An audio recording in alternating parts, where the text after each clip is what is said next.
All right, guys, here we go. We are out at Stillwater Motocross Park in Redding, California. Yeah, we hopped the border. I've been trying to get up here for a few months now. Actually, I wanted to get out here last year as well, but didn't make it. Just, yeah, didn't work out for me every time I had planned it this year. Basically, it requires me to get up early, and some days, on my days off, I don't want to get up that early, so anyhow, let's get to riding dirt bikes. That's the first session. A couple laps into it here. I'm just trying to get a feel for the track, figure out how much traction is in this dirt. A new track to me, so I don't put any pressure on myself to jump anything in this first session. I'm just trying to figure things out without breaking my neck.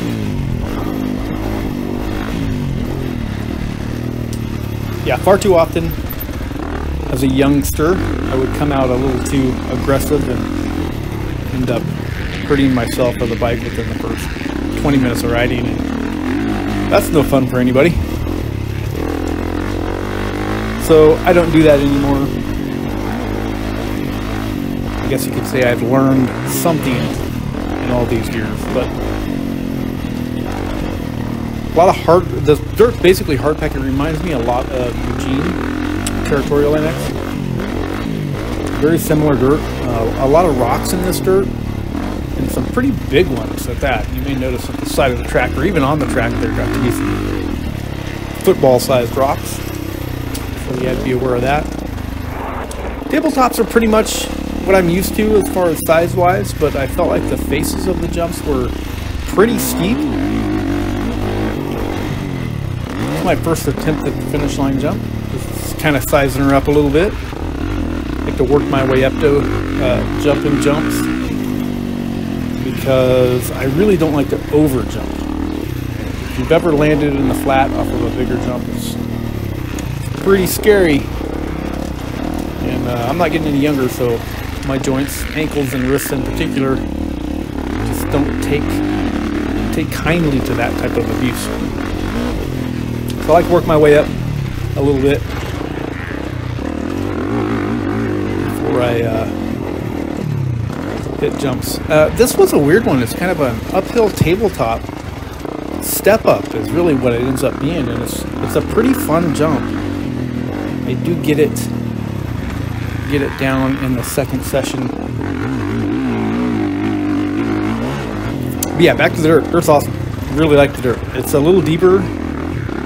I feel like it's filled up a little deeper, but there's a lot of traction in it. My bike felt like a rocket out there, and of course we know the 24 KX is by far the slowest bike on the planet. Nah, man, it's still a 450. It's a lot to hold on to. I'm definitely not in good enough shape to hold on to it. This is a pretty fast track as well. There's this back straight here, straight with a curve, I guess you would call it, but you can get going pretty fast on it, faster than I really want to go.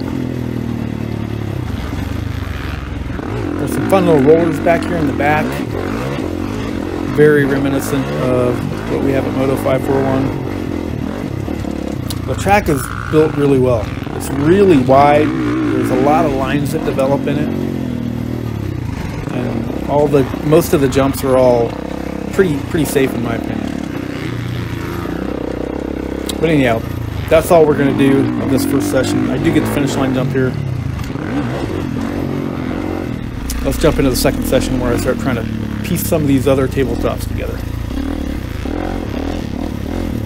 And look, I'm not much of a jumper anyways, so I certainly don't want people to take any advice from me about jumping. I have been riding dirt bikes for a long time, but most of those years have never been very good. That being said, I'm having the time of my life riding my dirt bike right now.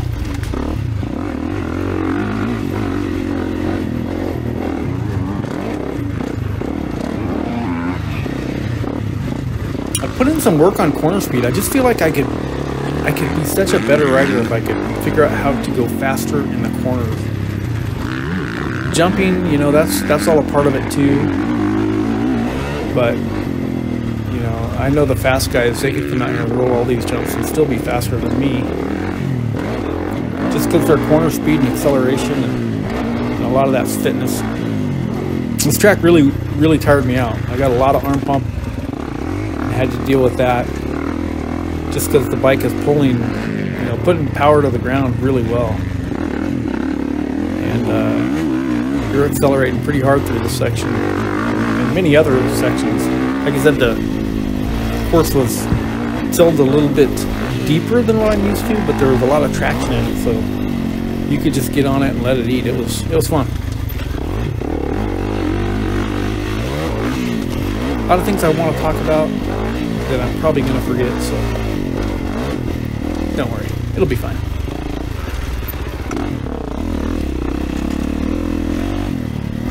This is probably one of the easier tabletops. It's fairly big, but the run up on it is really good, and you actually kind of slow down a little bit when you hit it.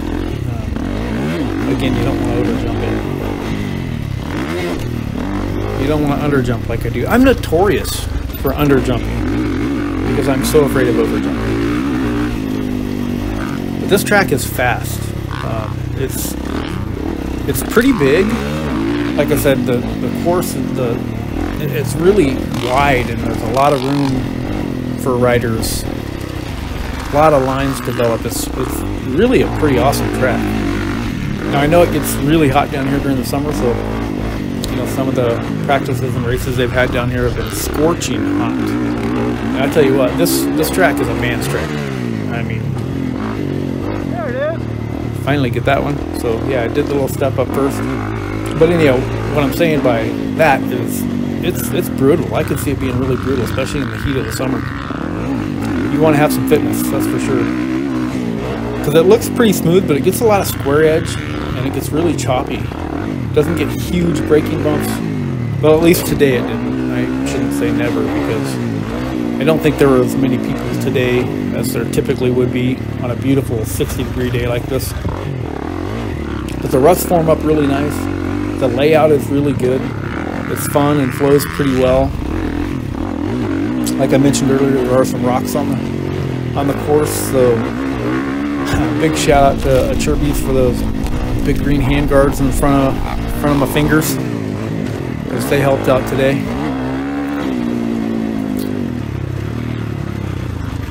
But yeah, really stoked, really happy to finally get up here to Stillwater. It's really not that far. It's a couple-hour drive. I've driven further for sure to go to different tracks, and I really like the facility so far. Pull the trigger on that one as well. Kind of starting to piece it together, but it was hard for me to do all of the jumps on the same lap because I'm kind of racing around the track, and by the time I get to the jump, I'm a bit tired, which is what happens here. I was going to do this, and once my hands get and my forearms get pumped up, I'm just not really willing to send it anymore. When I was younger, I would send it, you know, I'd have a hand slip off the bar.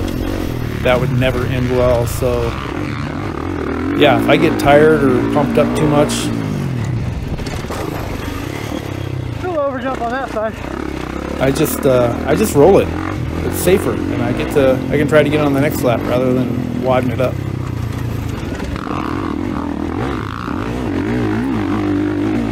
But very well designed track in my opinion. You know, the jump faces felt steep to me, but I don't know, that jumps in general just aren't my thing, I guess. I do enjoy them, especially when you can do it successfully without hurting yourself, but like I said, I'm not really a jumper. So all jumps really kind of freak me out and scare me a little bit.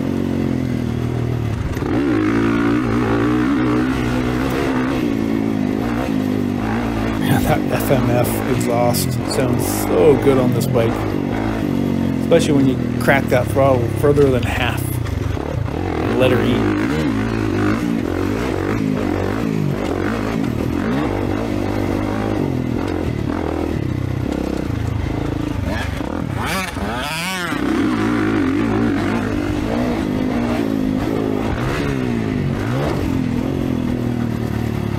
The way the landings, even the downsides, you downside it perfect, it's still a pretty hard landing. And I know that by the end of the day, I was pretty wiped out.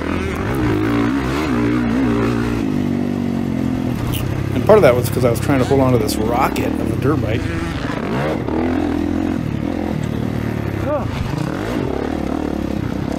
Still haven't gotten that one. So I've gotten every other jump that I want to get except for that tabletop.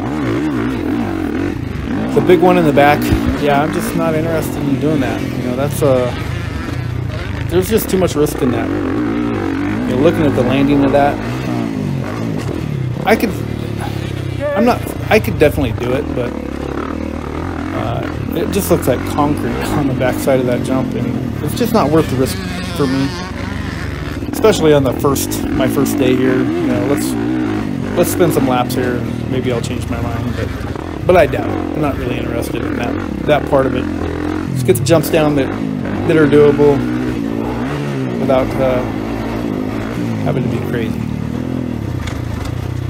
Kudos to you guys that we're doing it. There are lots of guys doing it out here. There are quite a few fast guys out here.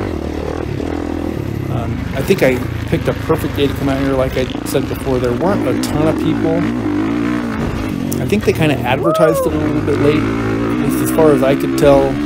I didn't know that they were open until Thursday or Friday, and that's when I made my decision to head this way. I've been trying for weeks, months. I've actually had my bike loaded up, ready to rumble. Get up at 5 o'clock in the morning, and I'm just like, yeah, not having it. Some days you just want to sleep in, you know? It's like I work hard every day. Well, at least kind of hard. At least I show up to work every day. And, you know, on my days off, I don't always want to get up at 5 o'clock.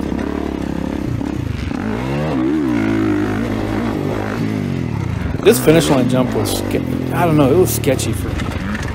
A little later on in the session, it kind of develops a pretty good hole in the main line that I was using. It would really kick the bike funny.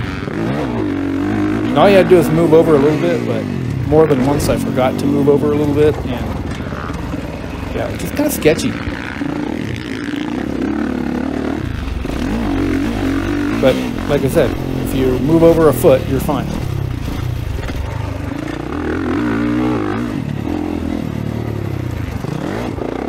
Yeah, it's just hard for me to put it all together.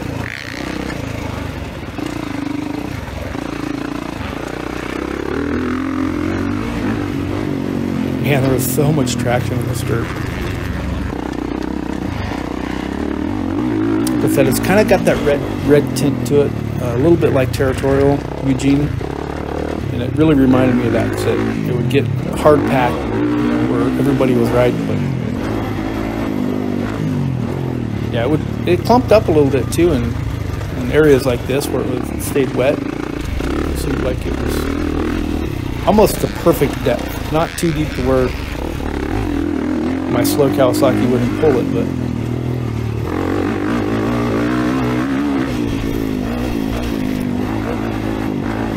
if you ever, you know, next lap, take a look at my front fender going through that. You get into this chop right before that jump, and it's, you know, you gotta pay attention to what you're doing. Because I'm going fast enough that you don't want to hit the ground at that speed. I mean, you never want to hit the ground, but definitely not at that speed.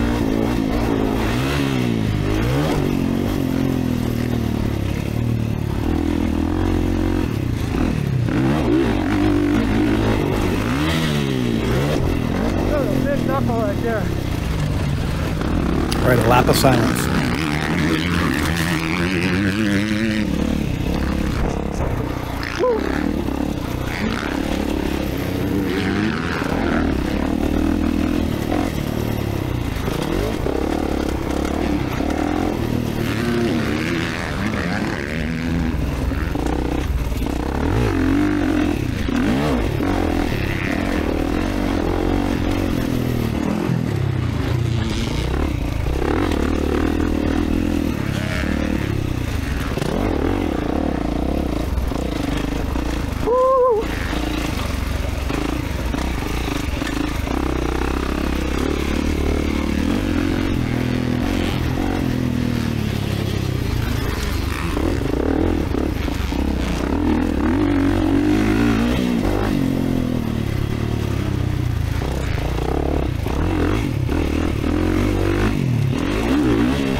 I'm tired.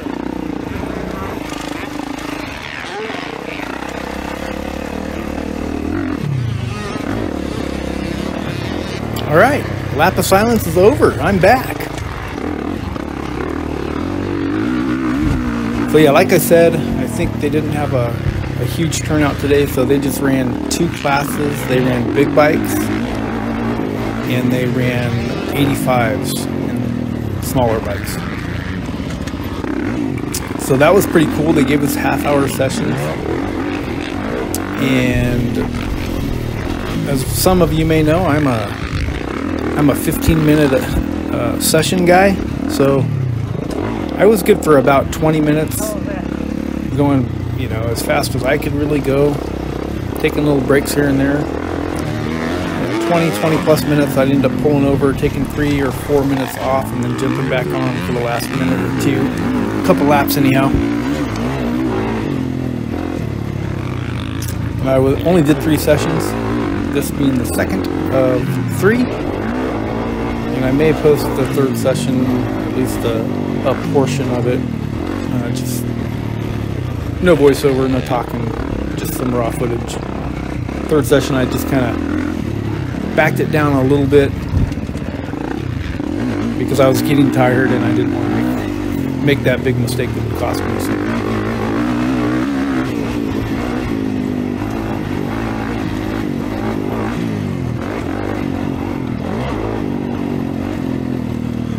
Be a little bit of dust out there. I'm okay with that. Being an off-road guy, dust simply doesn't really bother me. Well, there's a limit to dust, right? Any of you who have raced any off-road air snows or anything like that, you know, dust can be treacherous. Yeah, really fun track. I will be back. I don't know when, but I will definitely be back.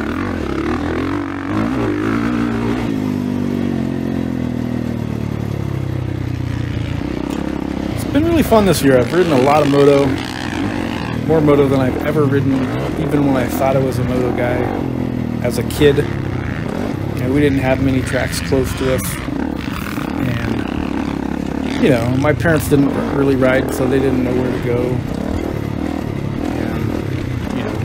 Let alone they knew that I'd probably break my arm, because 9 times out of 10 I would break something.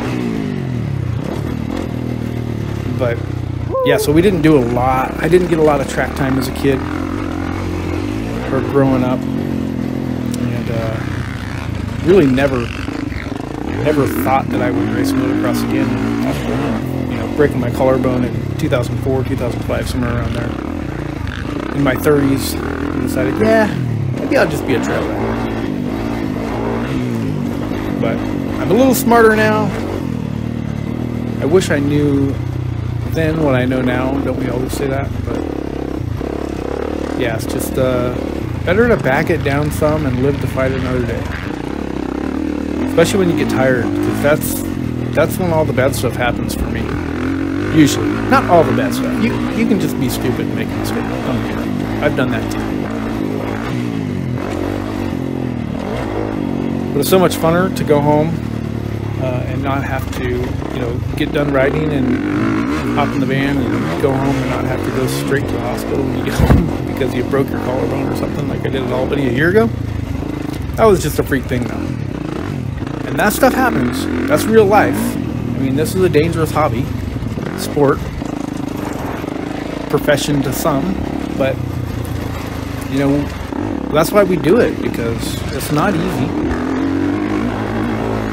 And it's really fulfilling when you go out and spin laps like this, going as fast as you can go, even if it's not very fast compared to the fast guys. But yeah, it just feels good to get out and accomplish something. What a great sport. What a great hobby.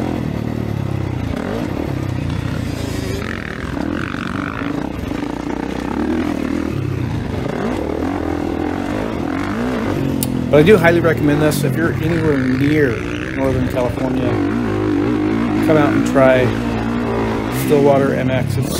It's fun. It's a good time. I don't think you'll be disappointed.